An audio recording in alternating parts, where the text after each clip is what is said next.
is sorting this out. I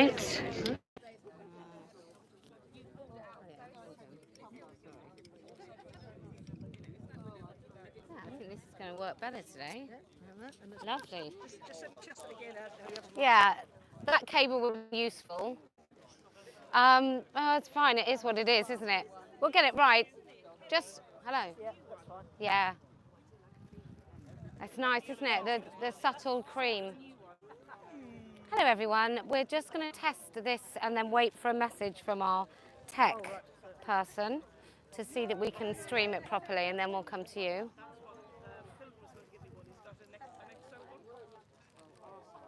There's a few flags.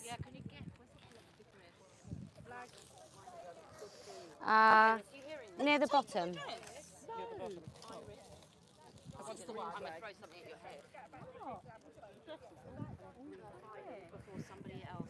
Right, should we put some of the bigger ones? Isn't that nice though? That's pineapple with cream. It's quite subtle. That's a flag. That's a flag. They're 15, but you might have to. My other phone. It's in my bag. Yep, bag. Two of them, turf and female. Okay, yeah. You don't sell the extensions? Well, the poles are so cheap on Amazon. They're about £3 or £4 delivered. I mean, I could sell them, but I also think you pay a lot for postage. Right, can I show you this again from? So I've got your flag. So from yesterday. Yeah. So it's sum up. So if you can't find it there, or if it's like that, you just do, and it's there. Sum up, And then the amount money. Charge, and then it's paid by. Yeah. I think it's expensive. Yeah. Obviously, people can only look. They can't buy today. Okay. Because we wouldn't do that. No, that should not do that. That might not be. That might be a bit dodgy. See what you like. Yeah. Just have a look at the quality of the stuff and then order online. Window shop. And you've got my number from yesterday. Well, it doesn't matter if you can't, and we'll just have to do it. All right. Okay. Mary, have you got any messages from? Okay. Sorry about this. We're not usually this late. It's Stacey's fault. Hello. Card reader? Yes. This is the idiot who didn't turn up at the General Medical Council. Shame on you. Shame on you. No, Jeremy Corbyn started a new party. Yes. Well, in 1996, we brought a defamation action against a Scouts magazine and its publisher and its printer and its distributor at several bookshops. And Corbyn mentioned this in. He didn't mention us by name, but he called us political terrorists. Did he? Can I talk to you about going down to annoy the Dower guys after? You can. I'm on live, so don't do it now. I'll tell you when. Okay. But yes, I read with interest. That's the base of a stab test. Thank you very much. All right, thank you, chaps. Can I ask you to move that way? Otherwise, you ruin my let women speak kind of vibe. If I have two great big blokes standing behind me. Thank you very much. Do you have a card reader? Yeah, Julia. Julia's in charge. Did she say it's working on all three? Yep. Woo! The stream's in? Yeah. That's great. I can't believe I didn't think of it before. And can you see what they can see here? Can you get me raspberry yogurt? If you can't get me raspberry yogurt, can you get me meat and potato pie? Oh, yeah, she's No, you don't have to. Yes, we got it. Yes, I've got it all. I've got it all. Straight to decline. That might be. Okay, hang on. Signal? Yeah. No, hang on. We'll try that again. Who's collecting money?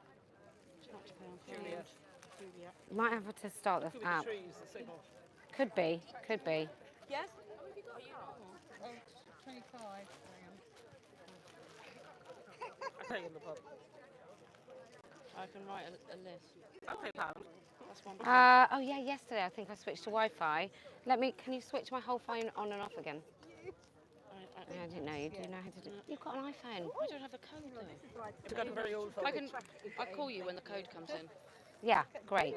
We'll try. Otherwise, we might have to stand over there. What's the name? Bra money, as Laura says. Okay. Oh, hello, everyone. Welcome to Let Women Speak. Today, we've got an audience of one, which is great. Very brave, very, very brave. So, come in. Come in, come in, come in. Come in. Right, so, Let Women Speak began quite a few years ago now. Can't remember. When was it, Iris? 2020. So we started doing this, and I had the pleasure of staying at Julia's over the last couple of nights, and then she said, how many women do you think have spoken? I was like, oh, a couple of hundred. And I think we worked out it's probably nearer 1,000 women all over the world, which is pretty bloody great. And I don't necessarily agree with everything that's been said at Let Women Speak, but that is the whole thing about Let Women Speak, is it really is not about policing women. I'm about to say something probably by the end of today, which is a little bit policey. And I don't mind being a hypocrite on this particular occasion. I might do it in a minute, actually, and then those of you that don't agree can leave. Anyway, so we started doing this, speaking in public, because we recognised an erasure of women. And the erasure of women was through language, and through our rights, and who could be called a woman and who couldn't be called a woman, and all the different body parts we were being called, and as opposed to sort of, you know, whole human beings. And so that's why we started. And we have morphed a little bit. And I think that's because we created this environment in which we can speak about things that are unsayable. And I really hope that every one of you feels that that unsayable thing that keeps you awake a little bit at night is something that you can say here, because that's the whole point of everything that we do. And the biggest thing, I think, that drives all pain is that the things that we are not allowed to say. So how I normally start this is like this. What a day this has been, what a rare mood I'm in, why it's almost like being a... Well done, everyone. And thank you for coming out on a possibly rainy Friday. I'm happy to say Sunday. Friday. I haven't been home. Anyway, and what I've brought with me. No. Can I not? You do it. Go on. I'm here as a swivel-eyed turf.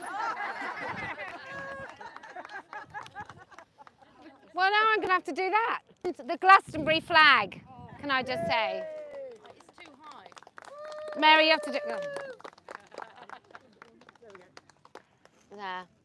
So they're both backwards now. Yeah, well... The wind changed. Yeah, I can't do it. Okay, so the reason we met up is so we could say the things in public which quite frankly are being said. I think those with the biggest forms for catching up on the let's not have these men in places of work where they're around vulnerable women, or any women actually for that matter. So all of you big account people that have finally got that message that actually there is no compromise on where these men are allowed to be, i.e. going to work in your fetish gear is not okay. What did I hear recently? I heard something about accommodation, which I'm not prepared to do. But there was something about accommodation, if it's reasonable. You know, if it's a school, then maybe they shouldn't be in fetish gear. But if it's a normal place of work, then women would have to put up and shut up. I think that was the gist of it. And what that made me think is, okay, well, what about a nappy fetish then? What about a rubber fetish? What about a humiliation fetish? Are we saying that this fetish of dressing up as a woman, that this particular fetish is somehow pervasive or despicable, disgusting, uncomfortable for everyone else around as it actually is? And I genuinely think that is what, that they don't wear their fetish gear in workplaces. I don't think that is authoritarian. I think that's public decency, and that's what you're expected to do when you're at work. So So I'd just like people just to catch up, because at all times, what we've been fighting against is accommodation, is reasonable, kind, rational, as if a man who takes hormones every day to have fake breasts is rational. Like as if that's a rational, genuinely rational thing to do. And it's not. It's an extreme position, like extreme 24-hour dress up is an extreme thing to do. Demanding that people recognize you as something that you're not is an extreme thing to do. So I just would like us to keep focusing on, actually no, just because many people's boundaries have been eroded, it doesn't mean that we shouldn't still try and maintain those boundaries for those of us that still have it, or reintroduce those boundaries for those that do not. And I do think that young people in particular have a really frightening lack of boundaries, and I think it's all up to us to say it's not okay. Like the way a predator works is they catch you unawares, so they might catch you on your politeness. So when you're going through, if you live in a flat, when you're going through that door, a predator is not going to go, let me through the door, love. They're going to go, oh, can I help you? Right, that's how they do it. That's what oh, do you mind if I come in the toilets? I know I'm a man. Do you mind me being around you wearing this? I know I'm a man, and therefore I can pretend that I'm not grooming you into accepting an erosion of your boundaries. And I think it takes difficult, impolite, often unlikable women to actually assert, woo, to actually keep to this. You know, this is not about making friends. This is about making the world a safer place for our daughters. And these are not the only boundaries that are being eroded with the use of kindness and compassion and empathy.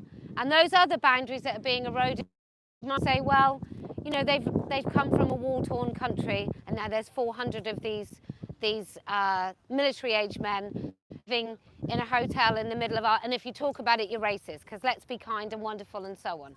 And I'd just like to see us just into those girls. When I heard that we're spending, and I'll let other people speak in a minute, when I've heard that we're spending, is it 14 or 18 billion on some men, I don't know how many, there must have been at least 500 of them, right, to warrant that much money. And then there's 5 for Afghan people that work with us that have been leaked, all coming here. When I heard that against the, 5 million grooming gangs inquiries, which I assume will include the compensation, I just think we have a big, big battle on our hands. And I really hope that if you've seen the danger of this particular cause, that you can also appreciate that they're the same dangers of boundaries being eroded in other areas. And that doesn't mean you have to be like fully a paid up member of let's go and evict everyone from this country. But I think we do have to start having sensible conversations about this that centre women and girls, because we're the ones that lose with this. I guess families in general, but women and girls, we're the ones that no longer can walk home safe. You know, the girls in Epping, they don't feel they can walk home safe from school. And so I think it's all part of this same remit, that we can recognise these boundaries. We know where the boundaries need to be. And if we stick to those policies, I think we're going to have a very sort of shared experience, pardon the awful phrase, but a shared experience bleeding into that we might want to look at in order to protect women and girls in this country. Okay. Oh, also, we're going to go down there again today with Mr. Mag. I mean, it's so, I did try and do this outside my own house, but put it the wrong way. I think I made you put it the wrong way. There. So we're gonna go with those. You're not allowed flags at Speaker's Corner, but I see them, and we don't even have terrorist kind of messages on ours. So that's why we're gonna, huh? Iris is only wearing a flag.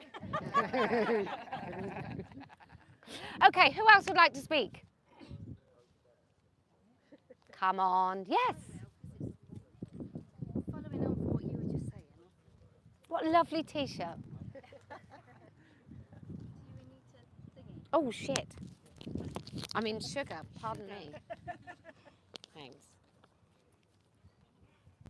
Okay. So I wrote a thing called Reclaiming Normal, which kind of follows on from what you were just saying. So gender identity ideology has really done a number on anything normal and ordinary in life.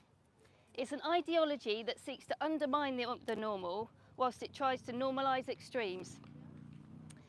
We see an endless stream of mainstream media coverage for the non-event of people pretending to be something that they're not. We see the promotion of creepy men being given a cocktail of dodgy drugs so that they can use a baby as a prop for their lactation fetish. We see the push to give lessons to children on their exposure to pornography, not to try to prevent it, to try to somehow make it okay.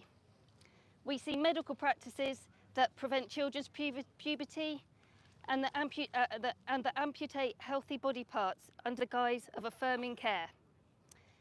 These extremes are not normal, but they're being normalised in the name of progress. I'm so sorry. Stop distracting the speeches now. At the same time, just last month, a newsreader who correctly called pregnant people women was deemed radical and extreme. So normal women saying ordinary things is not radical. It's not radical or extreme or swivel-eyed and unhinged to know that sex is binary and important. Sometimes women need or want women-only spaces. So fuck you, Tim Rocker. Yay. The swivel-eyed Labour MP from somewhere. The likes of us are not well people. Also, fuck you, Stephen Fry, because neither J.K. Rowling or us lot are radicalised. But we're living in a world where normal has been demonised to the point where saying ordinary, everyday, fact-based things can be seen as some kind of thought crime. Children are growing up being told that cis-normativity, which is just a wank way of saying being normal, is somehow bad and privileged, and even worse if you're accidentally born white. Kids should not be guilt-tripped into thinking that they're wrong or less than if they're okay in their own skin, or wanting to live by normal values, or not wanting to pretend to be something that they're not. And so much time, money and resources have been sunk into the queering of society under gender identity ideology, despite it being fucking mental. So this is a call to reclaim normal, so that we can then focus our attention on the greater needs of women, especially those in oppressive regimes around the world. So it's normal to feel the ick when you're confronted by a grown man who's trying to convince the world that he's a woman. It's normal for people to want women and girls to have safe sport and fair sport. It's normal to know that sex is binary and that clearly defining women as a sex category is important, unless you're in a position of authority in NHS 5, where it seems like all bets are off. The normal range in health indicators and medicine is vital. That's how we know something is wrong. It's normal to want children to have an innocent childhood, protected from men's deviant sexual desires. It's normal for us women to be the barrier between children and fetishistic, gropey men. So you can see why women have been demonised and smeared throughout history, as we stand as the protectors against weak men and their perceived sexual rights. It's also normal for women to want to feel the sun on their face. It's an extreme and radical act for women to be forced to be covered. And if it's normal for men to live with their lives free of covering, so it should be normal for women. It's only weak men who can't control their behaviours who seek to burden women with that responsibility. Strong men have no need to do this. Strong people are fine with normal. Normal is the way forward. Normal is an indicator that things are okay. It's only when you start to lose normal that you can appreciate how valuable normal is in a well-adjusted, functioning society. So Let Women Speak is a unique and brilliant forum for giving ordinary women a place to express normal views. So I'm here to give a shout out to normal, because in this day and age, being normal is an extraordinary thing to be.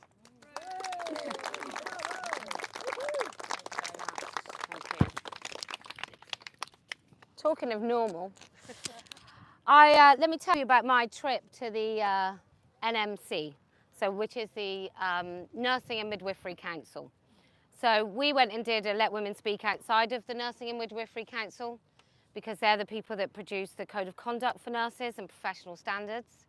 And then they invited me in. I'm not going to lie, we did a lot of checks to make sure it wasn't a joke, because I had no idea why I was being invited into that place to have a conversation. So let me just explain, like, there's a few things that I would do if I wanted to make someone feel uncomfortable inviting them in. I'd probably sit them in a weird place. So there were like 6 or 7 tables, say from me to Mary, wide. And then one lady was sat there. Her name was Tracy. She had just a normal work lanyard. And then all the way down that end was the lady that did most of the speaking. I can't remember her name, but she had a pride lanyard and a work lanyard. They must have a lot of keys, that's all I can say, because so many lanyards. And then a lady sat all the way down that end, taking notes. So when you were talking, you were like this. And she had the fattest trans lanyard I've ever seen. Like bright blue, the thickest lanyard I've ever seen, like wide, and also the thread one, you know, the really thick kind of thread one that sort of would be like a bag strap. So she had trans rights around her neck, and a pride lanyard, and a work lanyard. She may have had other lanyards, they would have been hidden from view. So it's lanyard wankers. So one of the first, so that was like when you, so you know you're in a hostile environment straight away, which that woman knew she was creating. And I did ask her, I said, do you wear that every day? Because I thought maybe it's special for me. Do you wear that every day? She said, yeah. And I just said, can I ask why? And she said, well, I want people in the organisation to feel included and blah, and just did that thing. That, you know, we see them as, I want them to be seen. I was like, you can't fucking miss them. So anyway, so then I say to the other woman, look, I said, you must understand, if you're representing your 860,000 registrants, which is what their job is, if you're representing them and they have an issue and they come into this office and talk to you, they're not going to tell you that no woman has a penis. They're not going to say it. They're not going to find the words to say they feel uncomfortable with Jeffrey now coming in as Janet. They're not going to be able to say that no woman has a penis. They're not going to be able to talk to you like that. You have created an environment where they will not be able to speak about the things that they want to speak about. And I must say, at the end, the woman sat down there, who was probably about 55. She said, I've never thought of it like that. And I thought, well, how thick are you then? Like, I think many people, and there's other symbols that people wear a lot at the moment that I also think is the same thing, like the virtue signalling, oh, this is what I believe. Like, oh, fuck off. Now, you women wearing messages, you're being the billboard, which is, this is an opposing view. Your message is to tell people, this is how I've squared it with myself, right? Your message is to tell people that there is a great opposition and an existential threat to women, and actually there are loads of us that disagree with the erasure of women. And so you're going to stand up with this particular message. But when you're wearing a message at work that everybody's, oh, it's so great, you're basically just saying, I'm a nice person. Don't ask me about my job. Don't ask me about how competent I am, because I've been to 5 stakeholder meetings this week. So we also talked about another thing I think is a scourge in all workplaces is staff networks. And then yesterday, myself and Julia had a conversation with a woman I like very much, who was saying, well, what about women's networks? And I fundamentally disagree. I think there probably should be a person in HR whose responsibility is to make sure that people with disabilities can actually do their job. I think that's an important role. And if you're big enough, one for women. But otherwise, why not just have HR where they're not dicks? And they respect you as an individual coming to work. I just don't see that if you have workers, really solid workers' rights and employment rights for the employee, and they work together where everybody gets, the employer gets what they pay for, and the worker does the work that they are paid to do, I don't see why you should have these overly influential staff networks that only ever leads to a shit place, which is blokes in a dress making everybody at work wear a pride or a trans lanyard. Like that's the logical conclusion of staff networks is everybody will want to be in a staff network and everybody will want their little special rights to be recognised above other people's, and that's not going to work, is it? Can you imagine if they started having a 50-year-old white man network? I mean, that would just, you wouldn't be allowed to have it. You just wouldn't be allowed to have it. And so I just think, well, you do have a 50-year-old white man network. It's called the LGBT network. So I just think that there's lots of things where I think women, some of us have been a little bit responsible for these kind of we're special. And we've done it in such a way that actually it's tokenistic and it doesn't mean anything and it doesn't last anyway. Because if the women's networks that have been occupying our workplaces for the last 50 years, if they'd done any good, we wouldn't have had to give up our fucking spaces to perverts at work. So it just doesn't work. We just need solid, boring, solid workers' rights. And I know that's not going to be popular, but like I said, this is Let Women Speak. This is not Let Women Agree. So you don't have to agree with a damn word I say, but still really respect me. Yeah. So I just want to say that about staff networks, because that's what that was. You go to Parliament, I had a meeting in Parliament recently, so many pride lanyards and like the Progress pride lanyards. Like why? Why do you need to wear that when you're discussing everybody's rights, when you're the place where you just can't have that. If you've got an opinion and you're an elected MP, then that's what you do with that opinion. You say it as an MP. You don't get everybody to wear these pride lanyards, which really do make most of us feel quite unsafe, which I said to those women. And I said that basically when we come into hospital, some of us don't get to leave with a baby. We lose our baby through childbirth, or we deliver our baby that we already know it has died. And we don't get to do that. And what we heard in Bury St Edmunds is a woman, even in that moment of delivering her dead baby, she wasn't referred to as a mother. It was something like uterine failure. Do you remember? Or failed to gestate fully, or something like that. She wasn't called a mother. And we know that, I'm stealing all your words, but we know that what women that lose their babies, they find it quite difficult to be able to call themselves mothers anyway. And it's a source of tremendous grief and difficulty for them, as well as losing their babies. So this dehumanising stuff that is just so pervasive in the NHS. So I got a message anyway for nurses. I don't know if you can do this anonymously, so you'll have to look into this. You need to complain about individuals who cross-dress at work. You have to do that. You have to complain to the NMC to get those people deregistered and investigated, because one of the things that you're supposed to do as a nurse is uphold public confidence. And what I explained to them yesterday is when there's a man on the ward in a dress, all confidence from that patient has disappeared in a second. It's gone. So I implore everyone who is registered with the NMC to lodge a complaint about the cross-dressers, including women who go to work pretending that there's something else, wearing binders, including them. And you can say that it's a patient safety risk, because I think patients feel just more vulnerable. I think they'd stay in hospital longer because they can't heal, because they don't feel safe. And also that it loses the public confidence in the NHS as a whole when somebody comes to work pretending to be the opposite sex. So I think we're going to have to use them.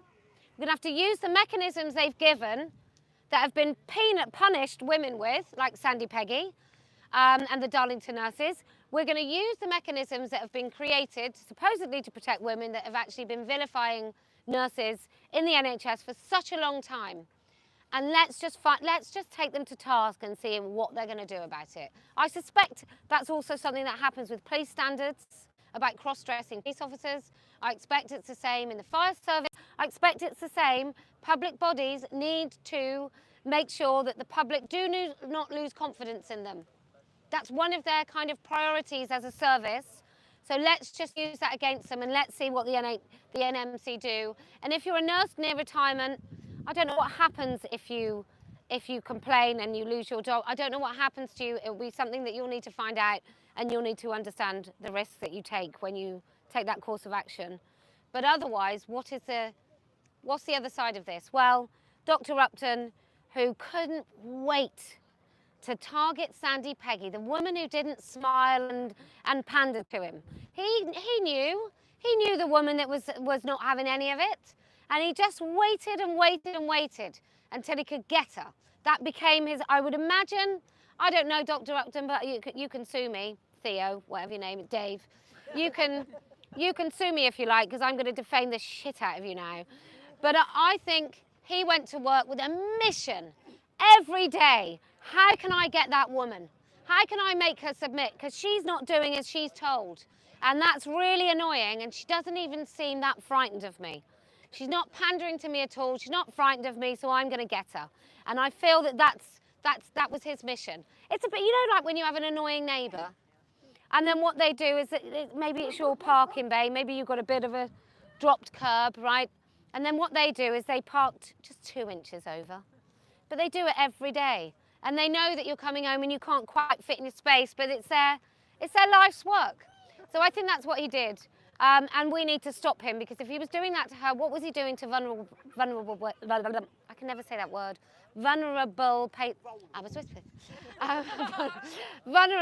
thanks, patients.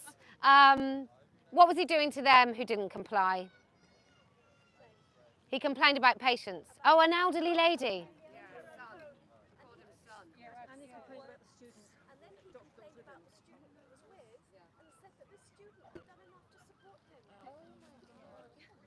So what Dr. Upton did is he complained about patients, and he complained about an elderly woman who called him son in her own home.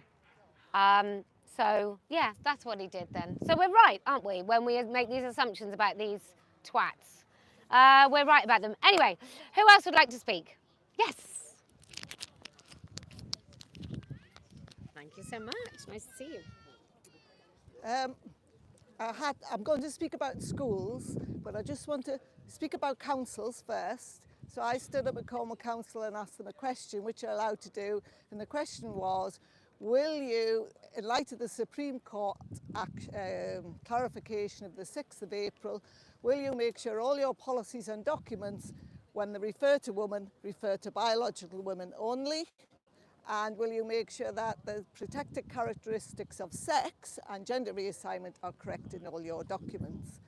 And the person, some councillor, stood up and said, yes, we will. We will ask the Women's Staff Network and the Men's Staff Network and the LGBTQI++ network to help us. So that's just, please go and ask your councils these questions. Obviously, I have to follow this up in my copious free time. But what I really wanted to speak about was, on Twitter, there's been a lot going around about this guy, woman, I don't know what they are, on CB Children's Television, with the Safe With Me badge, okay? And everybody's going, oh, this is terrible, we need to stop this, get rid of that thing. What I'm going to say is, schools from early years are teaching children, be kind, be an ally, be an advocate. So that guy, or woman, whoever they are on the BBC, because I don't watch the telly, woman, sorry, I don't watch the telly, all she's doing is, she's just doing the end game of what your children are being taught in schools. So if you've got children, go in and check what they're actually being taught, okay? Often it's the external agencies that are coming in and saying, we'll do your PSHE or whatever it's called now for you. And they're doing this, be kind to children as young as early years, then be an ally, be an advocate. So of course, when this woman comes up with Safe With Me badge, the little kids are all going, oh yeah, that's good, I have to be kind. The second thing I'd like to talk about is, please check your schools that they haven't got a male teacher who comes in his trousers in the summer term and then puts a dress on in the September term. There seems to be an increase in the number of male teachers who are now claiming to be women. And okay, put a dress on. There is a man walks around my local town with a skirt on, and he looks very nice, but he doesn't claim to be a woman. Okay, he's definitely a man, he's an artist. But if you've got a male teacher coming in who's put a dress on and is then saying, you have to call me Miss, and if you check out Mumsnet, children are being told off for referring to him as Sir, I will just say, males are, and I'm sorry for the men, males are 98% of perpetrators of any form of abuse and sexual abuse, okay? You start treating him as a woman, and the other teachers start treating him as a woman, that is a huge safeguarding issue which schools, I'm sorry, are ignoring, okay? So please go and also, just on the safeguarding, if he puts a dress on, he is more likely to be a perpetrator, because research has shown that men in a dress are more likely to be perpetrators of sexual violence than if they don't put one on. And I'll just finish with, if you want to know why they put on a dress, just think porn. Okay, thank you very much. Oh. I'll let you take it off then. Sorry about that. Okay, thank you. I recognise some other people from yesterday. Would anyone else like to speak? Yes. What's your name and where did you come from? You won't get that reference. Because I'm not from the UK, so I don't get that reference. Yeah, hi. I did not prepare to speak here today, so I think the first thing I want to respond to is what Kellie-Jay said about staff networks. So I do run a women's network at work, which miraculously has been able to be women only for 6 years now. If I can give a tip, let it grow organically, kind of start a little bit small and then just let it spread through word of mouth. Don't make too much promotion about it, and then it will consolidate and it will become strong. So, and it's not a lobby group, because what I think you're referring to, Kellie-Jay, is actually staff networks that are actually lobby groups. Yes.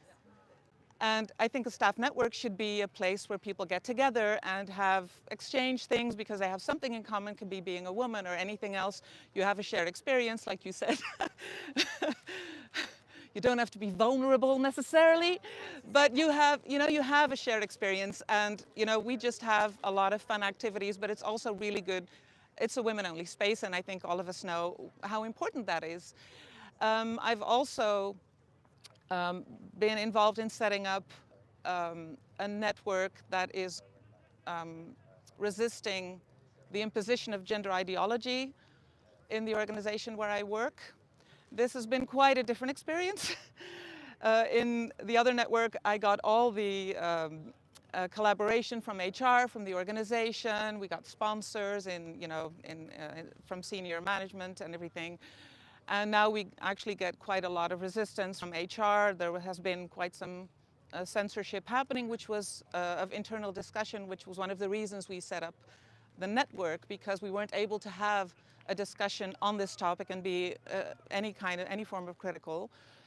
And I think there's also place for that kind of a network. And we're not a lobby group either, but we are really standing up for our rights in the workplace, the rights of women particularly.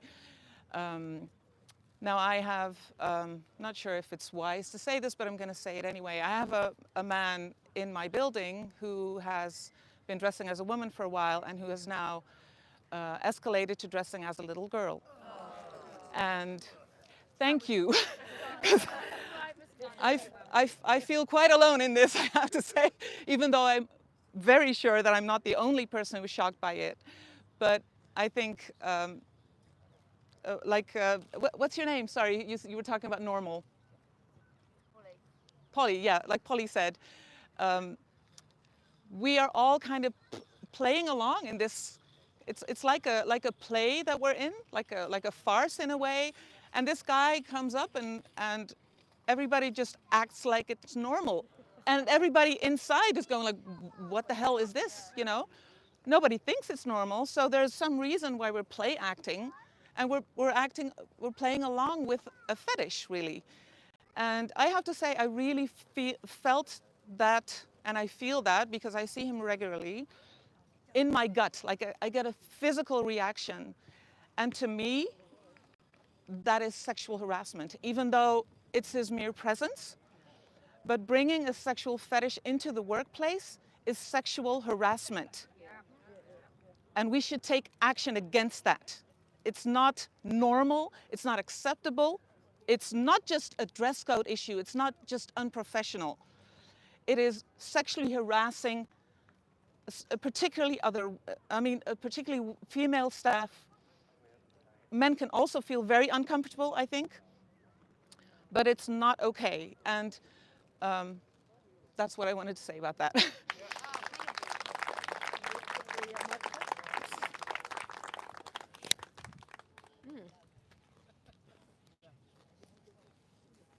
Julia brings guacamole. Very nice. Would anyone else like to speak? Come on. Yay. Yes, please.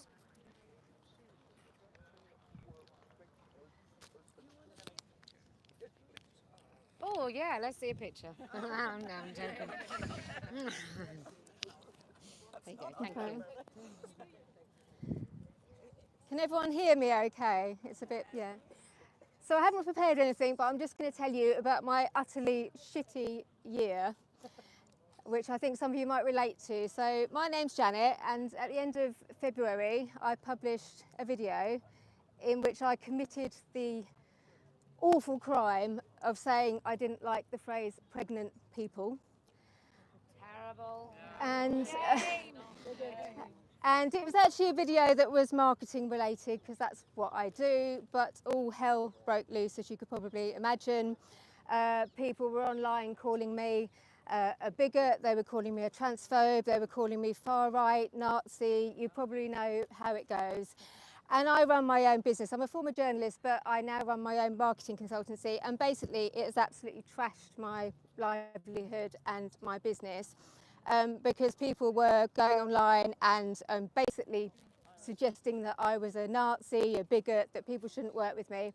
I had two ladies who made a video about me, a 28-minute YouTube video, in which it was suggested that that people shouldn't work with me anymore because I was, my views were so extreme, my legally, founded views were so extreme.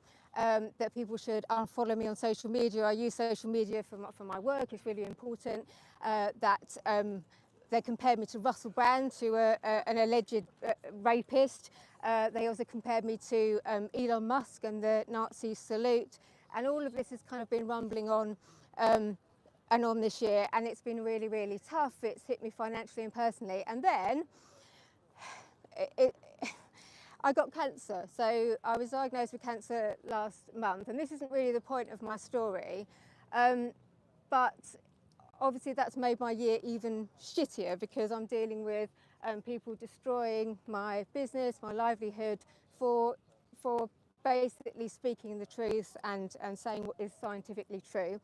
The night before my diagnosis, and actually to come back to what Polly was saying about the pregnant people, it was like Martine Croxall was like my angel, because when she went on to BBC and she corrected herself and said woman instead of pregnant people, I contacted a few media outlets and got in touch and said, look, this happened to me, I got cancelled for saying this, I'm happy to come. And I actually went on to GB News the night before my cancer diagnosis, which is a massive, massive distraction. Anyway, and it was just what I needed, which sounds bizarre, but it was just what I needed, just to kind of distract me. But just moving on to the cancer thing quickly, I'm not telling you this to make anyone feel sorry for me or anything, but obviously it's made a shitty year even shittier financially, because I'm not going to be able to work for an indefinite period. I'm due to start my treatment at the end of the month. But just a few other observations about that. You tell people you've got cancer, and you start talking about women with cancer, and then people will say, oh, but men get cancer too. It's 1%. 1%. It's a woman's disease. And something I should have said earlier on is the reason I'm so passionate about pregnant people is that I've had miscarriages, ectopic pregnancies, premature babies, so I really feel like I know what it means to be a woman, and that's why that phrase, offends me so much. And now I'm dealing with people saying things like, oh, well, men get cancer too. Well, yes, it's 1%. This is a women's disease. And so really it was just just a reminder really, and actually thank you to people. I'm here because actually people like Kelly supported me through that, and some amazing people that I've met online have been really supportive. But also it's still happening in 2025. It's still happening post Supreme Court ruling. We still need to be, you know, speaking up, as I'm sure you all know, everyone here. And the last thing I just wanted to say was make sure you get your screenings. I was picked up on a routine mammogram, and yes, so make sure you get your boobs checked, and that's it. Thank you. Thank you. I'm sorry. Thank you very much. Thank you very much. Just to elaborate on that, one of my friends was diagnosed with breast cancer, and she was being helped, I think, by Copperfield, who have promoted women with double mastectomies, and they went really super woke, which is a real shame because I think it was an extraordinary, like a really good headline-grabbing organisation based in Portishead in Bristol. And the young woman who's now passed away, I think she battled for a really long time, but she did things for sort of screening and so on that were just remarkable. And I think she destroyed her own legacy really, with including women that had had double mastectomies, not through cancer, but because they decided that they thought they were men or non-binary. So when my friend was diagnosed, it's a really lovely, you know, she probably would have been one of those women 8 years ago to go to Pride, glitter, you know, very heterosexual, like most of the women that go to Pride, to be fair. But sort of glitter, always rainbows, and really lovely woman. But her first post where she told everyone about this horrific diagnosis did include that whole thing about men get cancer too, check your breasts, check your breast tissue, men, because you get cancer too.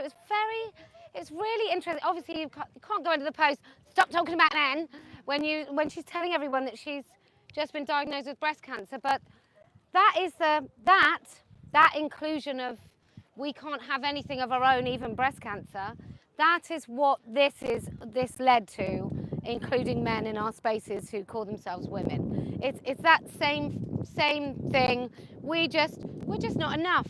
We can't have that topic all of our own. Even on cervical cancer website in Canada, they had a section for trans women who might find themselves with cervical cancer. I have screenshots somewhere. Absolutely bonkers. And recently, when my daughter was at school and they did anything about sexual harassment, not only was the lesson including cases, I don't know if you've all seen the German swimming sexual harassment advert, because you know about those giant German women who go around molesting migrants. Basically, it's like got a giant ginger woman and a small boy, and she's sort of swimming up, and it's just very odd. It's a bit like many of the, you know, women are reporting being harassed on the tube, and then we have to have something that is not the demographic being represented, who are the people that those women are reporting for being harassed on the tube. It's very, very odd, which is why that is also an unsayable that we really do need to talk about. You know, if you are born and raised in Afghanistan, where now they are imprisoning women in their own home, and they might only be allowed to see out of one bit of the burqa, and they're not allowed to speak to each other, and their faces aren't allowed to be shown, what in the world makes you think that that culture, that man coming from that culture, is going to be an upstanding citizen in this country and have respect for women? Like, how insane is that an idea? And I often say to people who then go, it's racist, well, go backpacking around Afghanistan then. You know, go to a city in Pakistan and walk home at night on your own.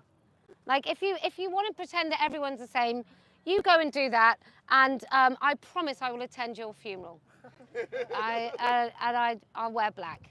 But yeah, so I can't remember where I was before the German women, so I might have to. Oh, yeah. So my daughter would say that she was in school and they'd be doing about sexual harassment, and not only the resources used, both talked about victims, not females, But even if it did talk about female, all right, darling, I don't mean that sexual. I don't mean it being having a door held open. I mean genuine sexual harassment that makes us feel uncomfortable, that we feel very vulnerable and in danger. The girls, the teenage girls, would say, "What about boys?" Straight away. What about boys? It's not just girls. And I don't know what that is. That must be something. I don't think it's just virtue. I think it's maybe a denial that we are vulnerable, that we are more vulnerable, that actually if we say that we can protect ourselves, then magic's going to happen and we're going to be absolutely fine. So I think there's something to look at there, and I don't think it's just patriarchy, women just, I don't think it's just that. And I don't think it's about trying to appease men either. But there's something in it, and it happens from a very, very young age, that women are just happy to kind of go, well, no, I just won't have any rights. You carry on with your rights. And it's global. So maybe it's something that we need to look at in our brains. Okay, who else would like to speak? Yes, Kelly.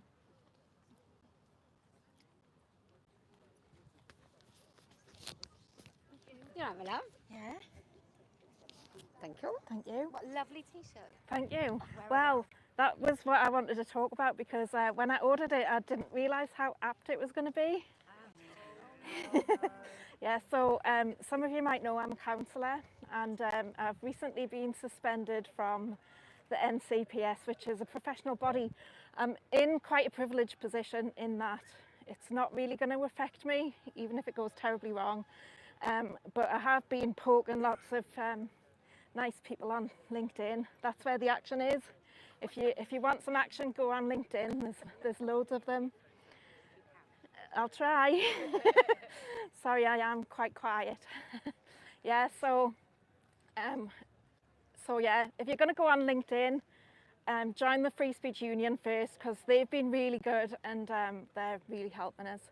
And also, just wanted to give another shout out for Whitley Bay, which is coming up in August 17th.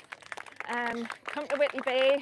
We've got lovely seagulls and a lovely beach. Yeah, that's all I wanted to say. Oh yeah, that was the other thing that I'm in trouble for the mask, the face covering. That's one of the things. Yeah, but it's mainly about, you know, gender critical beliefs, as they call them. Yeah, speaking the truth. Yeah, so I have been discriminated against. So let's see what happens. You're having a picnic. Thank you very much.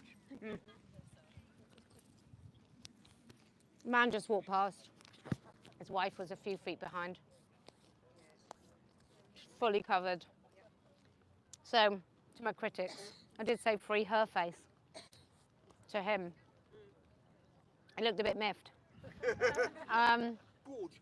But I think this is, I mean, that's what the free your face is all about. It was just about a simple thing that now led to something a bit more explosive. Although, apparently, if you say some bad things about Pedro Pascal, that goes quite far. 52 million views. Just for saying he doesn't seem to do the anxiety gropes, which I thought was a great expression. He doesn't anxiety grope men, does he? So creepy, so creepy. And I think we all know it's creepy from a country mile, because he doesn't do that, does he? He doesn't. It's all about boundaries. Again, all about boundaries. And these women, they have boundaries enforced upon them that totally obliterate their own personhood.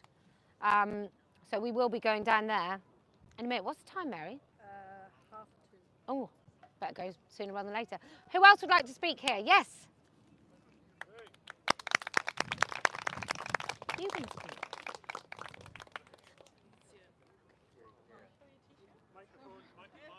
Oh, God. Thank you. Thank you very much. All right. Hi, everyone. My name is Elizabeth, and I'm here from the U.S. So I came here.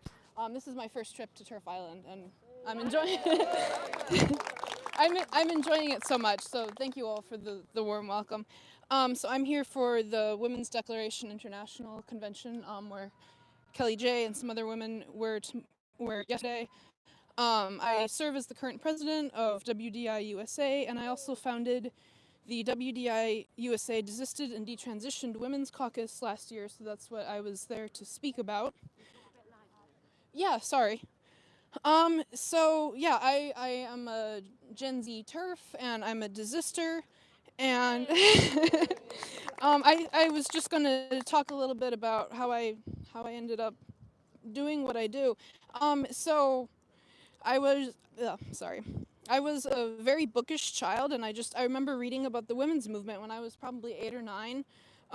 Super basic stuff, you know, for kids, but I learned about the American suffragists like Susan B. Anthony and Elizabeth Cady Stanton, and it planted some seeds for me. I had an understanding very early on that our foremothers fought very hard to get us the vote, and so that we could wear pants and go to school and hold jobs and all that stuff. And you know, the reason women had been denied these things was based on our sex, which is observable. This wasn't based on a feeling in anyone's head. So I had that foundation, which ended up helping to get me out of this all later. So in 2012, when I was 16, I started spending way too much time online. I got involved in a Harry Potter roleplay, of all things, which is kind of funny to me now. And many of the other participants were other teenage girls who identified as trans or non-binary. And I still remember sitting there at my desk thinking that maybe I wasn't really a lesbian after all. Maybe I was really a heterosexual man born in the wrong body. And it just kind of spiraled from there. So that was 2012 to 2019. That was ages 16 to 22. I was in a really deep depression. I thought I was never going to find my way out of this. I thought transition was inevitable and that if I didn't transition, I would die. And I spent hours researching procedures that I thought I wanted and obsessing about different identity labels, which is a huge waste of time.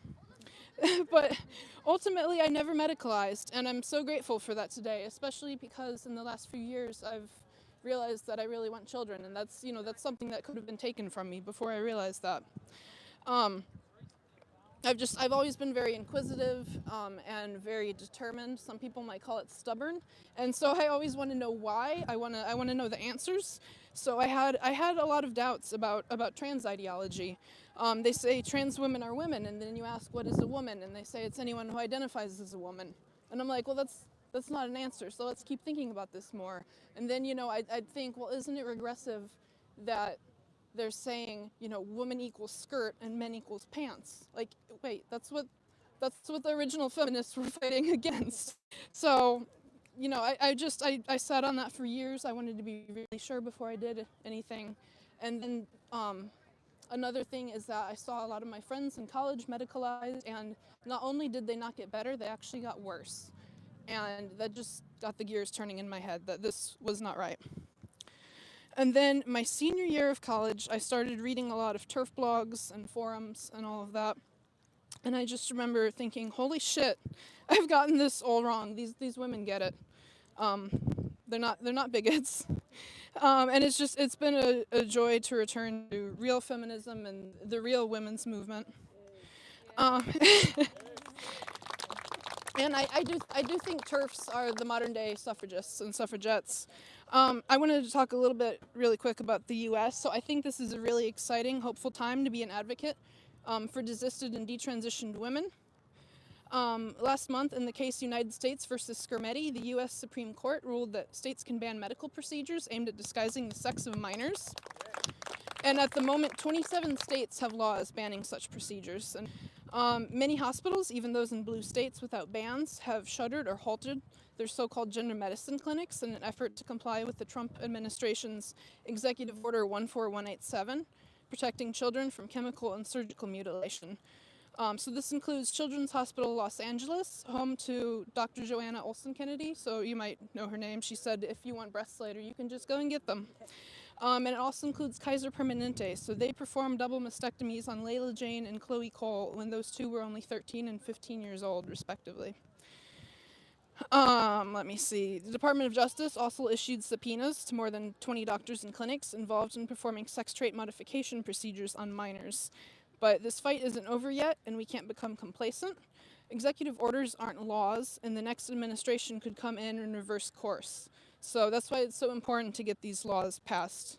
And above all, what we need most is deeper cultural change so that women and girls are not led down this path to begin with. The focus needs to be on changing society and not changing your own sex body. That's a big project and not one that we're going to achieve in a day or even a year, but don't let that discourage you. It feels like every day I find more and more young women who are waking up. There's so many more desisters and detransitioners than there were when I peaked trans in 2019, which is heartbreaking in its own way, but it does mean that the young women are coming home. I'm almost done. Sometimes women ask me what they can do to help, and honestly, I have to say that my number one answer is really quite simple. Speak up. Let women speak. Please don't ever stop. Maybe you think your efforts are small. Maybe you think I'm just one woman. What difference can I make? I know sometimes I feel that way myself, but you never know who could be listening. So like I said, I'm from the US, and in the spring of 2019, shortly before I graduated college, I stumbled across a photo of a woman standing in front of a billboard thousands of miles away from me. And in that moment, everything clicked into place, and I realized that a woman is an adult human female, and that's all that's required. It doesn't matter how you dress, or what kind of job you have, or who you love. A woman is an adult human female, and this includes women who medicalize themselves in the name of gender identity. I don't know where I would be today if it weren't for that billboard, because at that point I had been confused for almost a decade, and I think I might have tried testosterone or surgery just to see if it would help. So that changed the course of my life. And that keeps me going. I lost a lot of people to this cult. By the time I graduated college, probably 90% of my friend group was trans. And I have a lot of grief around that, but what keeps me going on the hard days is knowing that you can plant a seed in someone's mind, and you may not change her mind that day, but someday she'll be ready. So what I would tell my friends and all women lost in gender identity ideology is this. There are women on the other side waiting for you, and I know this because I found them there waiting for me. Thank you. In America. Yeah. Oh, really nice to see you. Thank you so much. Oh, well done. Okay. She was the woman with the billboard, you know, it's a historic moment. Ooh, the flag, just perfect. Thank you. You're welcome. You're welcome. I got a couple of things to say, and then we're going to walk down there. I don't know what the singing is. You want to speak? Oh, for Christ's sake! You carry on, my love. You take as long as you like. I'll speak very slowly. It's just a quick thing, really. Just before recess, my local council tried to introduce a motion in support of trans rights. And it included the phrase, "This council believes trans women are women, la la la la la la la la la la." Anyway, my local women's rights group wrote a load of letters, and they managed basically to get it moved to September to a subcommittee. So it's really keep an eye out on what your local council is trying to pass, because it was kept very, very quiet. So do that. And there was also an article about it in a local paper, really sympathetic, you know. So I wrote them a little letter. It basically said, the phrase trans women are women, etc., is an ideological belief. It has no basis in biological fact and does not align with the law. The Supreme Court has recently clarified that under the Equality Act 2010, the terms man, woman and sex refer to biological sex. If the council bases its policies on this belief, it risks putting itself in a legally vulnerable position. When cases rooted in this ideology come before the courts, they tend to fail. The recent Supreme Court judgment ruling is a clear example of that. I am not comfortable with the council exposing itself to costly legal challenges it is unlikely to win, especially when they are wasting our money. So that's firm but fair, and I think we just all need to be fair. Say money, say you're wasting our money, and they might listen. That's it. Oh, microphone! Sorry, Kelly, I should know by now, shouldn't I? Yeah, thank you. As Mary just reminded me, I remember when you first spoke. You were like that, and now you're like, fucking letters, fucking. So it's so brilliant. Like this has happened a lot. Let Women Speak. sometimes it happens in the first speech, and you just see it. And sometimes these women come back again and again, and it's very moving. It's wonderful to be part of something so incredibly empowering, which is a shit word, but sometimes it's appropriate. I've seen 5 women in niqabs today. 5 women in niqabs. Some on their own, some walking far behind their husbands. That cannot be normal. We cannot make that a normal thing in the United Kingdom. It is horrifying. So I just want to talk about the Supreme Court and say, wonderful, wonderful, it was amazing. If I never see another photo of Mary, it will be too soon. But it was absolutely brilliant, celebratory. I think maybe because everyone thought it could have gone so badly wrong. But at the other side of it, we are genuinely in the same position as we were before in so many ways. And in fact, it might even be worse. And that doesn't mean it shouldn't have been done at all. It just means that the forces are so much against us that it didn't have the impact that it absolutely should have done. And it should have been this sort of cascade of, you have your rights back, but it hasn't been like that. And we are still in a position we have to raise money, and I talked about this yesterday very briefly at the WDI conference. We still have to raise £50,000 for what? For the EHRC not to do its job and for us to take people to court, for the EHRC maybe to intervene. The EHRC that has a budget of about 17 million a year, and we're still having to ask for our rights. They funded cases. They funded cases over the last few years on race, but we don't matter. We've never mattered. The Women and Equalities Committee, well, when they went equalities, they just should have dropped the women and just said, maybe a couple of women sometimes. If they've got a penis, let's support them. But having to now raise money because the EHRC won't just do its job is outrageous. It's outrageous. But it reminds me of, this is what we're living in, which is so depressing, that maybe there'll even be an inquiry, you never know. They might say, well, how did they start grooming children in school? And in about 17 years, they'll look back and they'll go, oh, it's mainly lunchtime clubs. So we got rid of the lunchtime clubs. Not, well, actually, it was Jon Snow who came back as Debbie. It was, oh, you remember that pervert teacher who came in and they did that rainbow club with the kids, and then after that, loads of the kids, they won't, nobody will be accountable. It'll be a long process. The process will be the whole thing where they said they've answered it. Not the solutions, not the findings, just the process. The process will be the thing that they'll say to you, well, we had a process, we had an inquiry. Like it actually found that it was because of the chicken shops that the girls were getting raped. It's because they were selling chicken late at night. It's because of the taxis that those girls were raped. Yeah, it's because quite low fares in Rotherham, so people were getting taxis, so that meant the girls got raped. I think that's what's going to happen with the grooming gang inquiry. I don't think they're going to go, well, actually, that police sergeant was actually raping the girls too, so him and his force turned a blind eye. Or there was an officer that was a brother, a cousin, an uncle, sister, and a mother of the whole gang, and he was working in the force and in the council, and then they had their cousins working in the council, so they were all together making sure that no one could talk about the grooming gangs. That's not going to happen. There's not going to be arrests. There's not going to be victims where they breathe a sigh of relief. There's going to be, well, we had an inquiry. And to be honest, if you have a kebab after 11 o'clock, you should expect to be raped. So we're going to just not sell kebabs after 11 o'clock, or we're going to close the pick and mix at Woolworths on a Saturday.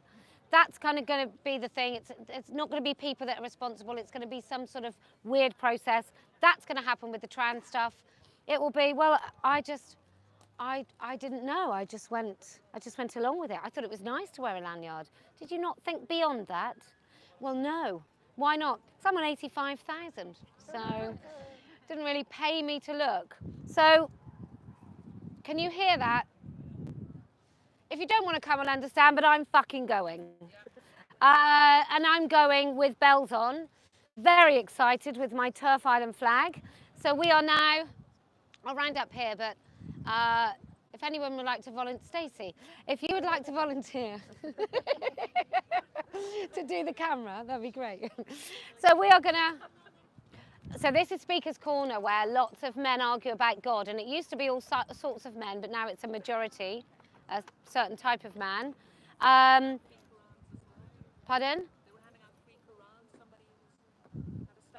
Oh, well, I'm going to go and sing Amazing Grace if anyone wants to join me.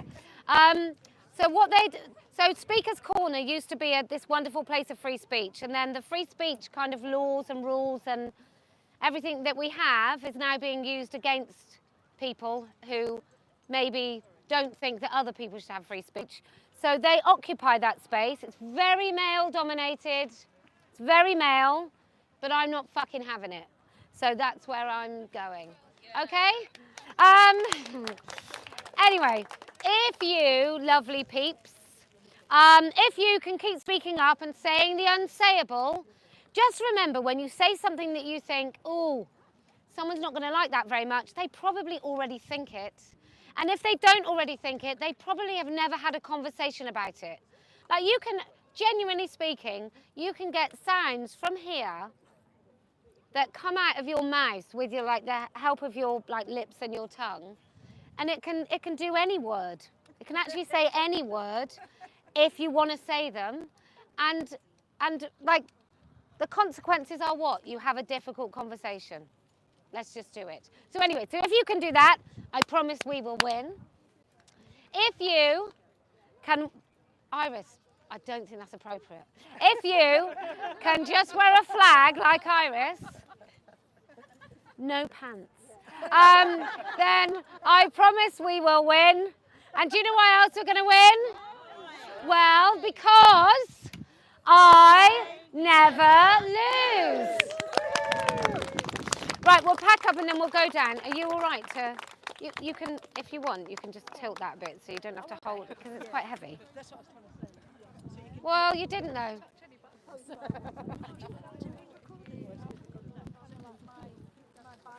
Whose bag is that? Oh, thanks, Iris. I'm so sorry. Do you want to just go on my website and donate 15 quid? Yeah. Is that all right? Yeah. Kellie-Jay? Yeah. Hello? And then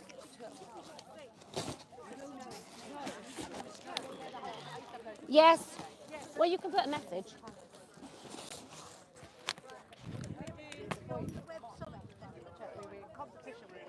Oh, yes, please, my love. Yes, please. Yeah, because then you won't pay postage. How much are umbrellas? 45. 45. All right, so The umbrellas are 23 quid normally. Can you look after my trolley? Yeah? Yeah. Is that all right? Or taking and stopping, or staying here? No, take it. You're coming, aren't you? Yeah.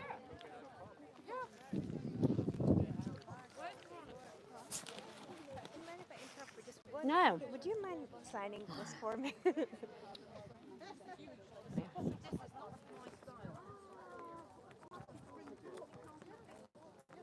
Oh, Iris. Thank you so much. You're very welcome. Right, ready? Yeah. What are you looking at? Should we have them a bit? Mary is not straight, Iris. I didn't God. No, I'm literally Oh. standing here. I'm just looking for a variety. Where's me? Can I have my... Can I have... Thanks. Thank you. Hi-ho, hi-ho. Ready, everyone?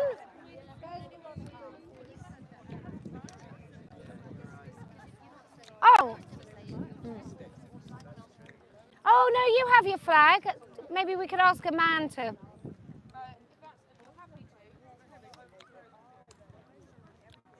Right.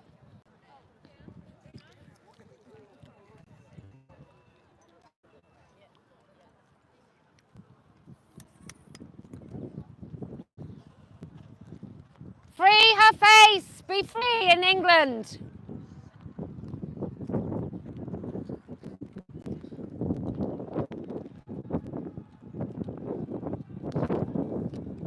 Do you reckon...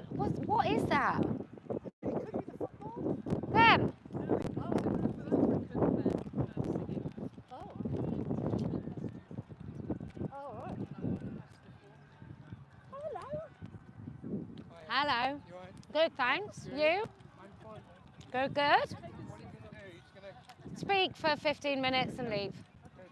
And then what, You know, pub? small amount of violence, no. Yeah, then the pub. You coming to the pub? I can't. I've got to go home. I'm not going to watch the women's football. Should I say watch the women's football? Yeah, you can say that. You're not going to watch it. Why would you? It's the men's football. No, I don't watch either. I do go to football. I don't watch even the men's. But we feel compelled.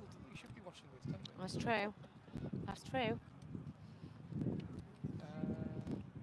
Right, I'll see you down, okay? All right, cheers.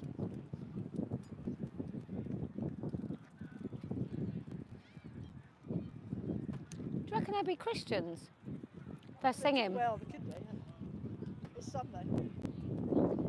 You're not allowed to worship though, are you, on here? Nope. Do a lot, Well, well, I mean, I don't want them. I mean, if you got... Not to, Oh, dear. I mean, this is... yeah, I'll ask them to do it. Oh, free her face. Free her face.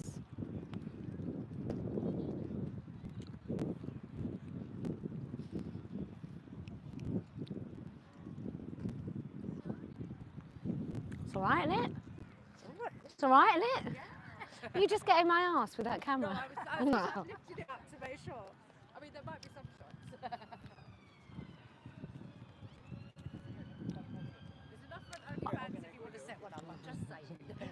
I watched, there was a young woman, she had a really cool kind of off-the-shoulder-ish Union flag top. Yeah. I thought, I wonder if that's going to come back. Because I liked a bit of Britpop. You remember when French Connection did FC UK? Yes. Yes.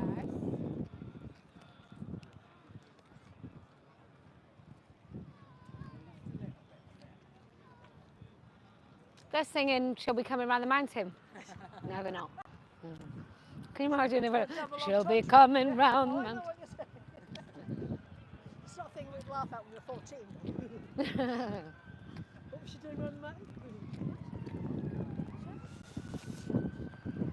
Oh, it's a good amount of wind for a flag. Where's the other flag? No, there's three.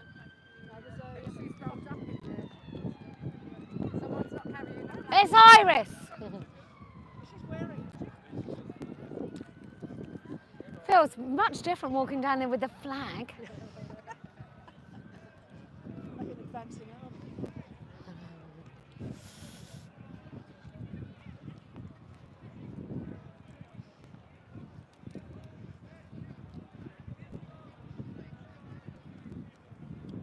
I'd love to listen to them.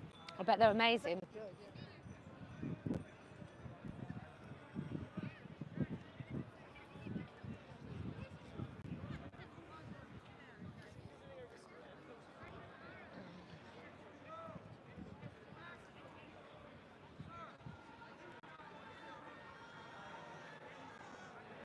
Well, maybe not.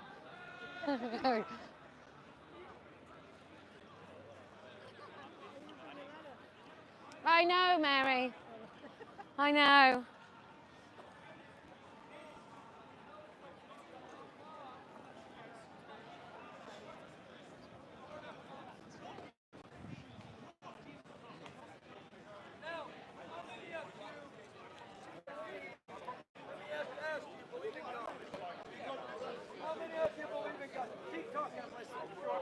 How many of you believe in God?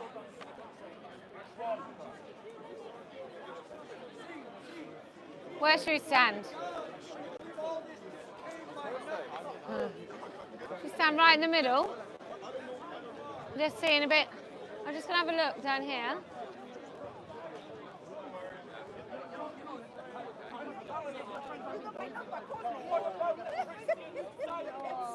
I called you one. Say something.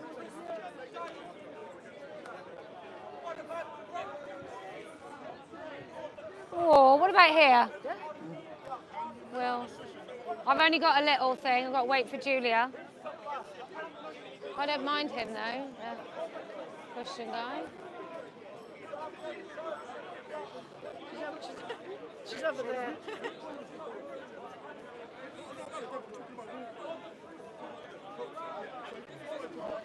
Can I have me what's it?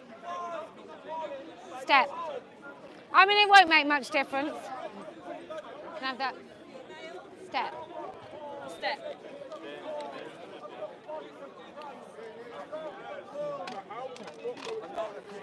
I'll be 5'6".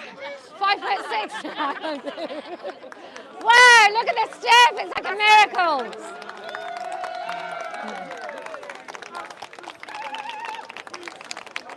Good afternoon. My name is Kellie-Jay. This is Let Women Speak, and we are in Turf Island. Why are we called Turf Island? Because the men came with their fake breasts and their dresses, and the women of the UK said no. So, about 2 months ago, I came to this place which, frankly, has too many men in it. And I say that because men have made it unwelcome for women. Too many male voices down here, so we women, don't do Hitler salutes, we women have decided we are going to come and take up space on behalf of women around the world. Bring them home. Women around the world, like in Afghanistan, who cannot leave their homes, cannot speak. Women in Saudi Arabia, who are not allowed to show their faces. And frankly, women in Saudi Arabia write to me all the time to talk about the fact that their fathers, their cousins, their mothers, their brothers prevent them from having their faces showing. So, legally they can. There's no good having a law if no one enforces it.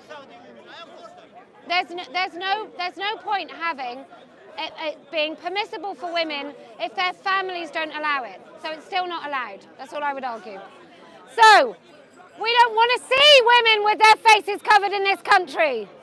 We don't want to see women erased with their faces covered in this country. We want women to free their faces. If anything, we want men to cover theirs. If you can't cope with the face of a woman, then you have a duty to stay home. So we've heard about these women, and then I want to talk about women in this country. I want to talk about women in the West who are frightened. What did she say? Don't give your women to Islam. Thank you. Amen. Don't. Get rid of Islam from this country. Get rid of it. Well, I would agree. So, we don't want to see women in the West being afraid to leave their houses because of hotels full of men who cause them distress, sexually harass them, and rape them. We are sick and tired of not being able to talk about the grooming gangs, of our governments deciding to talk about it for 5 minutes and no more. We have to be able to talk about what is happening in this country. We have to talk about illegal migration, the fact that loads of men, not women and children, loads of men arrive in this country who frankly hate us and our freedom. So I think women in this country, especially in this space, have a duty to come and talk about it as much as you possibly can. We are not afraid at all to open our voices and stand up for the victims of rape by Pakistani Muslim paedophile gangs. And we will be here every month. You can put. We are going to keep talking about this particular issue because it comes into fashion. A few people talk about it and then nothing happens. This government has recently given between 14 and 18 billion pounds to resettle Afghans. And they gave 5 million to investigate the paedophile Pakistani Muslim rape gangs. Those victims have only been afforded 5 million to find out just how many Pakistani paedophile rapists have been involved in raping our children in this country. I believe that not covering No. women is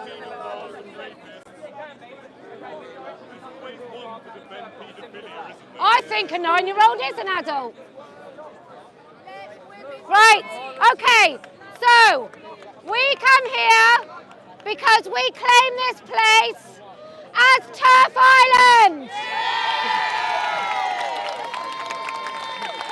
And we will let women speak. Thank you, everyone. Thank you. Oh, you Socko? Yeah, Socko. Oh, you know that I was accused of being a Nazi in Australia, and they used K and a thing I did on Socko Films as evidence of my links with the fight. Wow. Don't worry. Keep fighting. Keep fighting. Thank you very much. Nice to see you. Okay. Right, we're off. Let's go. Is that good for everyone? Did you get it all? Keep filming because it's always quite live down the way out. Apologies from New Zealand. Oh, you're very welcome. I treated you Nice to meet you. disgracefully. Nice to meet you. That was a disgrace. Well, we woke them up a little bit. I still think it's pretty bad. And how's it going with that? You're suing that, with Moira Demi. Well, Moira won. I won, but I didn't get any money. Okay. But I won. Good on you. Yeah, thank you so much. Nice to see you both. Sorry, I was going to ask you a question. Please stop me. Go on. You can ask a I question. was going to say, okay, so you do you believe that women shouldn't be covered? So women shouldn't be covered? Yes. Okay. Isn't that because you're saying there's paedophiles in Pakistan and stuff like that? Don't you think it's kind of paedophilic to have like this exhibition? Because look, I'm not saying your intentions are wrong by not wearing clothes. Yeah. But we do have to understand that there are illegal sexual desires. So around men us from should rape babies because they sometimes. No, but we is have that what to be you're saying? aware of the dangers around us. You're Every saying single thing that can be you're saying that dangerous and paedophiles. illegal. You're saying that paedophiles rape children because they're not covered up. No. But I'm saying women deserve to be raped if they're not covered up. I'm not going to that There's extreme. something I'm talking paedophilic very about a simple. woman not covered up. I'm talking about something very simple. I'm just talking about the look around us. Many people here, look, individually, we don't know what's in their heart. Okay, Yeah. They could be having illegal Yeah. sexual desires about your children if they're not covered up, right? So this is what I'm saying. Like, if you have a naked child or half naked child, What or about a whatever, naked woman? What about face It's not. of a woman? You're inviting that. That's your fault. That should be your responsibility to not allow that. Because a man can't be trusted not to stick his dick in a child. Is that what you're saying? No. I think you are. Cover I think your you are. Before I go, I just want to say hi, madam. Hello. And thank you very much for your hard work. People out here. I've watched you Except the fact that pedophiles in the presence of my living room with a cup of tea, two sugar, people around and I here think you're that have- fantastic in what you do. Right? And They you're all have- campaigning they have- for you. I personally Oh my believe God, it's women good should for have me. safe space Yes. and believe that women are called for a unique duty. Every man And the that comes duty- into the world comes through the leg of a woman. That's And you must true. respect his the authority that women has in terms that they need to be recognized, to be understand, and to have their safe space. Thank you so very may God much. bless you as you keep It's on lip going. service. Thank you so much. Thank you very much. Thank you. So, I'm giving you the real criticism. the real It's just- criticism, it's just blatantly, I, it's just I, basic. I just want you to continue to justify paedophilia for us No. all. No, I believe it's your duty because it's your child. They don't know any better. So if you're allowing them, because just society allows, it beautifies. 12-year-old girls? 12-year-old girls? Yeah, even 12-year-old girls. It So what, beautifies them because to there have are so nice many bodies, to rapists? have nice clothes and stuff like that, and to just go out just and whatever. So that's You're why allowing- men rape them, because parents don't cover up their shoulders. So do you believe right now around us there's pedophiles in this country? Around us, we don't know the hidden inside. I'm They have talking illegal about sexual desires. 12 and 13-year-old girls who were Yeah. groomed and raped. They shouldn't be You're groomed and talking. raped. Yeah. Right, so where's the nakedness about paedophiles coming from? You're against. I'm speaking specifically. Can you control about- yourself around children? Sorry? Do you control yourself around children? Individuals- There's a look, naked child. Can you control yourself not to rape It them? doesn't have to be about. Can you control yourself around a child? Look, it's not about. Can you it's control about yourself everyone. around a child? The environment we're in. Can you control yourself around a child? Listen, can everyone? Can you? Can this whole country? Can you? Can this whole country? You have to control yourself. Is it just me, or is it everyone else? Every man. But it's not just me. Every Everyone. man. Every man. Control yourself. Control yourself. How do you know what's inside their heart? How do you know they're controlled? We don't have to this, know. Do you believe this man here is controlling himself? How do you know what's going on inside his heart? If you can't control yourself, So how do you know if I'm controlling myself or not? if it's in my heart. You're not raping anyone. So what are you saying? Hang on. So what do you? Yeah, yeah. Hang on. But what about the desires? So you Are you don't saying- believe the desires are inside? Paedophile, mate. Raping Yeah, yeah. kids. Don't believe, Raping okay, kids. even the desire to rape, want to have that rape kids or whatever, in that should be illegal. So, Don't believe so that. what you're saying Even that the children desire should be itself. dressed in burqas? No, I'm saying. So what there you are want? definitely What's some your perverts out here. What's your goal? That you want my children goal not is- to be My goal uncovered? is not just it's not just about children. It's about women as well. Okay, people who have adulterous illegal desires. That's illegal as well. Adulterous illegal desires. Hang on. Because because if you beautify yourself, and that might be in revealing some skin. Some people here hang might on. fetishize Let me that. let me It's just not- follow this you're to not conclusion. fetishized tonight, Yeah, but there's some people men having- are really attracted to thick-set men with beards. Yeah. Maybe you should stay home. I believe, because I'm a religious man, I believe that's illegal. Yeah, but sexual that desires doesn't as matter well. whether it's illegal because they still might want to rape you. Right? Because they find the bear look But really attractive. No, if in my religion I have illegal sexual desires, I'm talking about me because religion's. Yeah, but you're just saying that women need to be covered up because wait. So you're saying that women need covering up because there are rapists around and you don't know which ones. Well, then you need to stay home, my friend. Right, but you're talking about women. You were intervening on women. So tell us what your views are on women. No, you were talking about women. Like raping children is illegal. Right, and morally repugnant, which most people agree with, including 12, 13, 14-year-old children who aren't looked after by their parents. Most people think if you want to put your penis into a 13-year-old, you generally, if you want to do that to a 13-year-old child, then you're responsible and you will be found And how do you know committing that a these crime. people that you are manifesting right now? How do you not know there's people that hide in that closet pedophiles? How do you protect against them? What do you think? Well, how do you protect against them? How do you protect against them? How do you protect against them? School teachers rape children. By clothing, by wearing, like staying away from. So you think grooming gangs wouldn't have gone after a girl if she didn't show a bit of shoulder? Yourself beautiful. That's a very innocent thing. Okay, that's a very innocent thing. I'm saying you're not the one that's not innocent. It's the people around you. Tell me who is responsible for raping the teenage girls in Rotherham? Devils of this Men. life which live around us. Men. Yes, devils. They're all devils. It could be not just men, It's the Who human being. are the Animals too. Animals too would do Pakistani it. the And I think there's Pakistani no dogs men? in this country. Oh, we I mean, love dogs. We love dogs. there's Dogs. Do you not believe that a dog has that desire in itself to kill or want to eat? Yeah, because it's an rape? animal. But then I'd say that about Pakistani Muslim paedophile grooming gangs. Of course they're animals. Yeah, they're animals.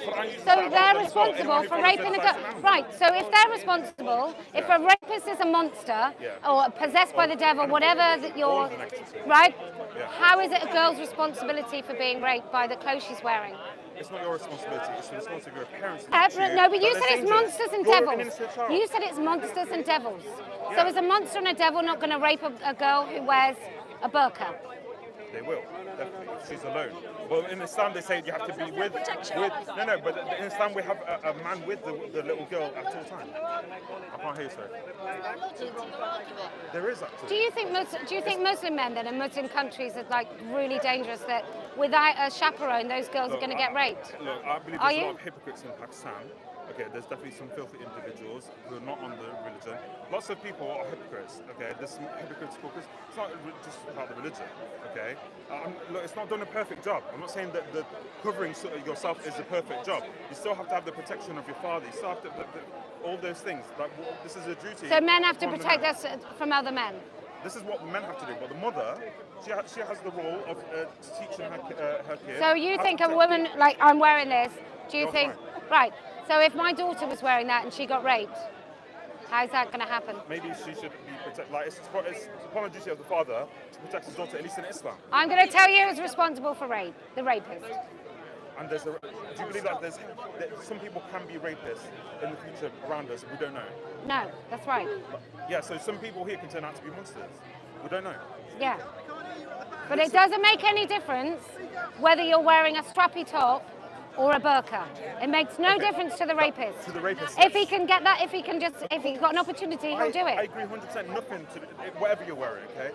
However, I'm talking about specifically the desire. I'm not saying that there has to be a whole rape incident. I'm saying there's people around with these illegal sexual desires. They love to look at these people because they beautify themselves. You can't prove that that's Rape has got nothing to do with sexual desire. Beautify themselves, they're covered from head to toe. No, he means women that are dressed differently. Okay. So, I think you might have to re-examine how you view women if you think a woman with it sexually alluring means that she might get raped, because rape is rarely about finding a woman sexually attractive. It's about opportunity to overpower a woman and to dominate her. That's why men rape. It's not because they go, oh, do you know what, I fancy that woman, she looks the right sort, I'm going to go and rape her. So are you okay with illegal sexual desires? I'm not talking about, look, I don't think there are illegal, well, wanting to have sex with children, do you mean? So like some woman that's like uncovering her skin on the bus, for example, and some man is looking at her and he's having desires about her, like how she's dressed and stuff like that. Do you believe that's okay for him, for these people? You can't control anyone's thoughts. Not just him. He look out of the window. Not just him though. It could be a woman. It could be those desires. It could be any person. It's not the girl's fault. Whatever is going on in his mind is not the girl's fault. Of course it's not. Tell him. Tell all of those men with illegal sexual desires to grow up and to pay attention to the world outside. It's their responsibility, not the girl's responsibility. How old are you? But I just feel like if you're okay, that's fine at 18, over 18. But I think the children at least should be a bit more like this. Why is it? Oh my God! You're saying children need covering up to stop men wanting to rape them? No, not the rape. Desire. Yeah, but you can't help what's in someone's head. They exist around us. I think you've just told on yourself. Yeah, I do too. No. I'm very realistic. I don't believe we live in a perfect world. I don't live. Where men rape children. No, I do not. Even their own children. Yeah, and they rape older women and I'm saying it should be the duty upon the parent to not allow their children to wear any sexually revealing clothes. Sexually revealing? What about just looking Islam does that. Islam does a good job of that. What are you on about? Sexually revealing clothes? What do you think? They're going out in basques and just even allowing suspenders? that desire. What are you on about? I think you're telling us about your desires. No, I'm saying there shouldn't be even a possibility of Why are men raping babies? Men just desire It's children. Don't the women don't rape babies? Of course they do. No, they don't. Of course they don't. Of course they do. It's not a gender war here. It fucking is. It is a gender. It is a sex war. It is. Gender. Yes. Oh, and that gender's men. 99% from men. Percentage-wise, yes. It's 99%. So the girls 99%. 99% Rapists are They're men. not angels. So would you You know, a lot argue? of women, they get away with a lot of crime because they're not the ones involved. They're not the ones involved. They're the ones that stir up the crime. They could be the ones stirring up the crime behind the doors. Oh yes, because And the she men was getting probably into it. talking That's about why the the sexual percentage is so desires. high.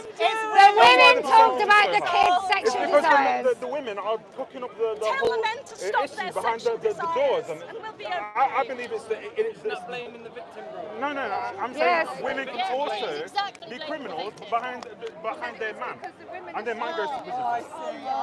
No, the women No, but I'm just saying there could be- look at that girl in those sexy little shorts. The man would love to go to prison for his wife. or You've whatever. got a very weird idea. Raped by other prisoners. I wonder how he'd like that. Well, maybe his shorts were too short, Veronica. Hey! And he wore his singlet. He wasn't covered from head to toe. Who's advised you about How come this? some of those women Very- are raped? Men rape their own babies Yes. at home. Yes. What do you think those Not children just men. should?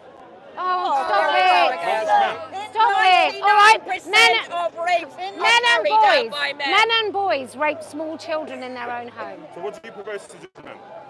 Lock him up. Lock them up. All of them. Cut their cocks off. Every single man. No, men that commit It's crime. extreme. Men that commit crime. Well, there's women that commit crime. Yeah, there are, but they're not raping babies. Anyway, you've had your Okay, time. thank you. Thank You you. are very, very. What's this? We need to be What is it? Let's go. Oh, sorry. Thank you. Give some concluding words on this conversation. What's that? We'd like to give some concluding words on this conversation with our gentlemen. Concluding words Yeah, to you. yeah. All right, Posie, so what happened there, Posie? I think what we learned today is that if children wear sexy, skimpy little clothes, then it's their mother's fault if they get raped. I think that's what he said, right? That's what he said. But if he gets raped because he looks like a bear and gay men might find him attractive, that's not his fault. Is that right? I think that's what he said. He's not covering up. I think it's a really worrying attitude for quite a young man about the fact that what women wore and what children wore was the reason that men might want to rape them. I think what we would call that is he just told on himself. Yes.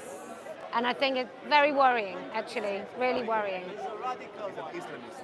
Okay. Yeah, he's an Islamist. He's a wealthy Islamist as well, so. Oh, wow, okay. We'd like By to the promote your looks of it. channel, Posie. The Posie Parker, you can find me Kellie-Jay Keen on YouTube or the Posie Parker on Twitter. Stay safe now. Thank you so much. See you last Sunday of next month. Wow, thank you, take care. What's this? This gentleman was asking about the flag. What, the suffragettes? Suffragettes. It's about Turf Island, so it's about turfs and Turf Island. Women's rights. Women's rights, that's us. Thank you so much. No, not at all. Oh, thank you. Which way are Thank you guys Nice to feeling? see you. Hello. What, back towards? Sleaford Mods are just making a music video right in front of you there, so if you keep the flag seen for a minute, it might make it into a music video. Oh, who is he? Right, the two boys on the stage. They're the ones that said about Troons. Sleaford Moss. There's a woman saying that. Sorry to interrupt you. Can I just read? You've got enough of the microphone behind you. I just want to make sure you're safe. Oh, yeah, I'm all right. You sure? There he is. God bless you. Stay strong. Under God's command and law. So that man was never he's a comfort to get out of here. Are they one? They are the ones, right? Sleaford Moss. Where's Julia? There she is. Sleaford Moss. Sleaford Moss. Are they the ones that said shit about women? What? Sleaford Moss.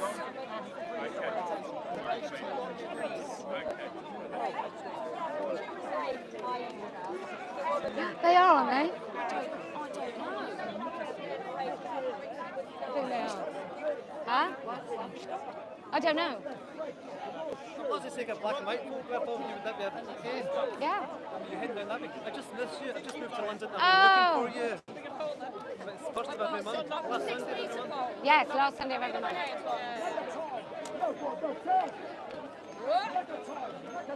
Iris trying to flag fight. Not yet. Wait till we're out of it with it here. The men will get jealous. They will. I have I'm so nervous. A hero.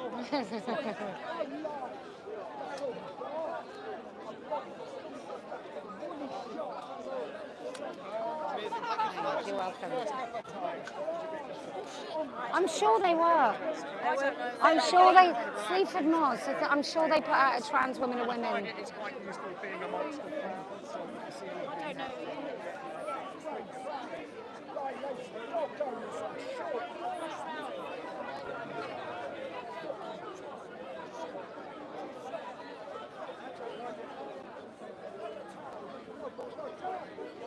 I'm sure.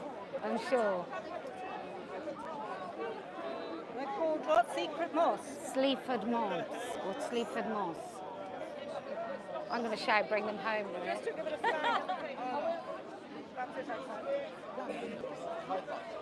Everyone's going to bring a flag. I'm going to shout, bring them home.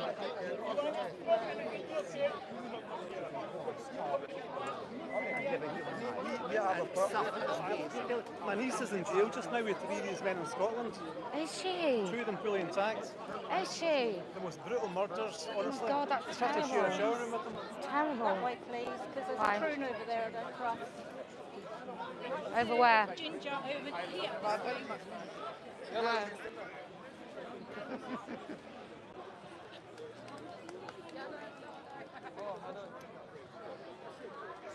One moment. Bring them home! Bring them home! Hello. Poking the bear, were you? Oh, it fucking annoys me. I tell you, these men, they don't like being told to fuck off. No. It's great. This woman told me to fuck off. I'm going to keep filming.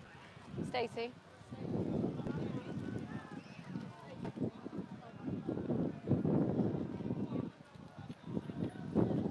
Free your face. Free her face.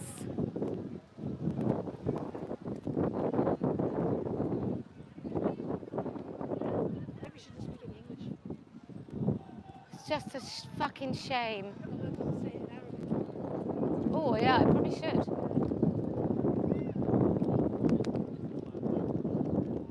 She'll say it's a choice.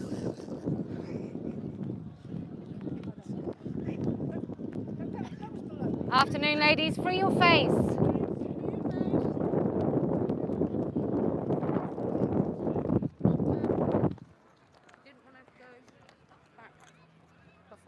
Oh yeah, I do. Yeah, that's why I was. Isn't it over that way? Yeah. So we're going, and you're alive. Oh. What do you want? What do you want to do about that? Oh, they've got the. I'm gonna have to go and say something. Is that a child there Excuse me. near us?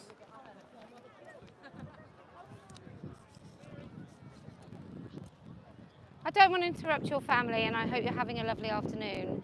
But you shouldn't have to cover your faces, especially if he doesn't. Did you tell him? Yeah. Yeah, we'll go to my place, and then not everyone. Everyone's going to the pub. Yeah. No, mine's over there, is it? Yeah, but the place on the opposite No, it's not. It's side. there. Yeah. Okay, so I'm gonna go and take all my stuff back to my car, and I'll see you all in the pub. I think there. Is that all right? See you later. Bye.